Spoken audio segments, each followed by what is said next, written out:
Hi everybody, Steve here at Eternal Hills Memorial Park in Oceanside, California. This is a very beautiful cemetery, and I'm just inside the front gates here. They've got this waterfall behind me, a fountain right in the middle there. In fact, look how high this waterfall goes.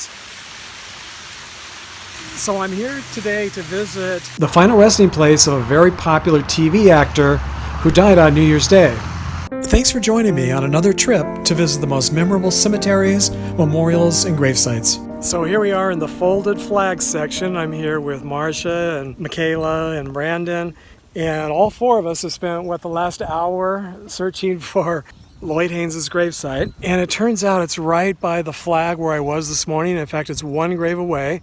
I didn't see it this morning. Now, it might have been because the sprinklers were on and everything was wet and I couldn't go into that section, but I think we walked that section at least a couple of times. We parked over on the other side, up the hill, at the other side of the cemetery. I just went and got my car while they kept looking, drove over to pick them up. We decided we were just going to call it a day here in this section.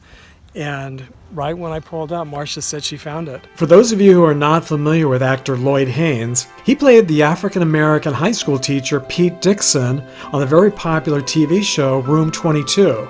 The Emmy-winning series ran for 5 seasons from 1969 to 1974. It was set at the fictitious Walt Whitman High School, which was partially filmed at Los Angeles High School, which is not very far from Hollywood. Haynes died from lung cancer in Coronado, California on January 1st, 1987, at the young age of 52.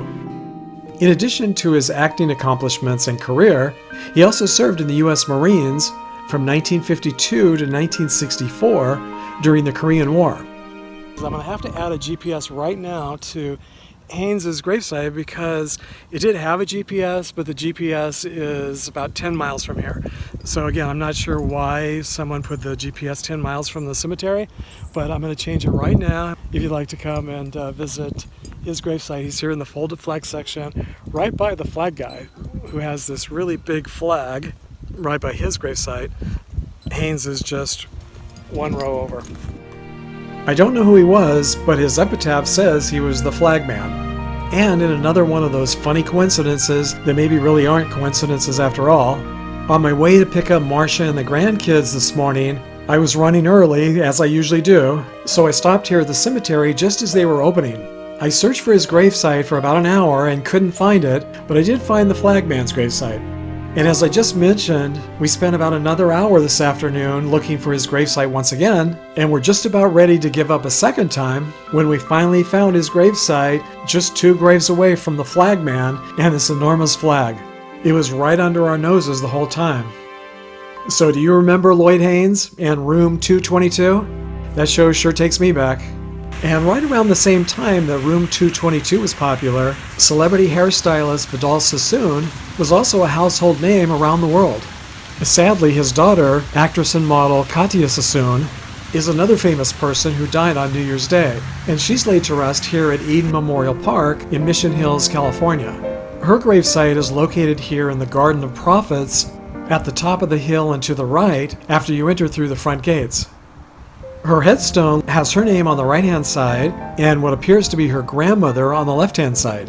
What I find surprising is that her father is not buried here with her, or at least his name is not included on the headstone. Katya Sassoon died at the age of 84 in Bel Air, California on May 9th, 2012, and his Find a Grave memorial page says he was cremated and the whereabouts of his ashes are unknown at this time. If you're not familiar with Katya, she's the brunette in the middle on the DVD cover of one of her films. Katya tragically died at the young age of 33 in Hollywood, California on New Year's Day, 2002. Her Wikipedia page lists her cause of death as a heart attack caused by an accidental drug overdose. For those of you who haven't yet seen my I Dream of Jeannie vlog, actor Barton MacLane has the distinction of being one of those very rare people who was born on Christmas Day and died on New Year's Day. So I had to at least briefly mention and include him here today. I'll put a link down below this video to the I Dream of Jeannie vlog if you'd like to see my complete visit to his gravesite. MacLane was born in Columbia, South Carolina on December 25, 1902, and died January 1, 1969, in Santa Monica, California, at the age of 66. And he's laid to rest here at Valhalla Cemetery in North Hollywood, California. Finding the gravesite of actress and dancer Phyllis Hill was a bit of a challenge today. She was buried here at Hollywood Forever Cemetery back in 1993, and since then the shrubbery surrounding her gravesite has matured quite a bit, making it difficult to reach and see. A nearby rose bush and these lawn clippings were completely covering the gravesite when I first arrived, and even after removing the clippings, as you can see, the headstone is wet, and the angle of the sun is casting large shadows, making it even more difficult to see. But I still prefer this to the cemeteries with flat lawns and rows of flat headstones, even if it is more of a challenge to find who you're looking for. Hill had roles in two of the earliest American TV soap operas that I had never even heard of. 3 Steps to Heaven, which was on the air from 1953 to 1954, and Morning Star, which aired from 1965 to 1966. Have you heard of either of these TV soaps? She was also once married to actor Jose Ferrer, who after they divorced went on to marry actress and singer Rosemary Clooney. Hill later married actor Frank Overton, who sadly died at the young age of 49 on April 23, 1967, from a heart attack. Fans of the 1964 to 1967 TV show 12 O'Clock High will remember him for his role as Major Harvey Stovall.